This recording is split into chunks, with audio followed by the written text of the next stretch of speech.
বাংলাদেশ একটি নাম যা হৃদয়ের গভীরে এক মমতার মতো জেগে থাকে। নদীমাতৃক এই দেশের প্রতিটি শস্যক্ষেত, প্রতিটি মুখে লুকিয়ে আছে গল্প, বেঁচে থাকার, ভালোবাসার আর আশার।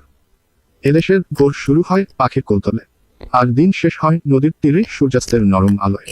বাংলাদেশের জন্ম এক রক্তস্নাত ইতিহাসের মধ্য দিয়ে। 1971 সালের মহান মুক্তিযুদ্ধ আমাদের দিয়েছে স্বাধীনতার লাল সূর্য। 16ই ডিসেম্বর, বিজয়ের সেই দিনটি আজও আমাদের বুকের গভীরে জ্বলে উঠে গর্বের আগুন হয়ে। এই দেশ ছোট হতে পারে আয়তনে, কিন্তু হৃদয়ে বিশাল, অকৃত্রিম। এখানে আছে পৃথিবীর দীর্ঘতম সমুদ্র সৈকত কক্সবাজার, আছে সবুজে মোড়ানো পাহাড়, সুনীল সাগর, আর বিশ্বের বৃহত্তম ম্যানগ্রোভ বন, সুন্দরবন। বাংলাদেশ মানে শুধু প্রকৃতি নয়, এদেশ মানে মানুষ, পরিশ্রমী, মমতাম আর স্বপ্নবাজ মানুষ, যারা খাম জড়িয়ে গড়ে তোলে এই মাটির অর্থনীতি, যাদের হাতে গড়ে ওঠে তৈরি পোশাক শিল্প, কৃষিক্ষেত্র, প্রযুক্তির ভবিষ্যৎ। বাংলাদেশ এখন এগিয়ে চলেছে উন্নয়নের পথে। ডিজিটাল রূপান্তর,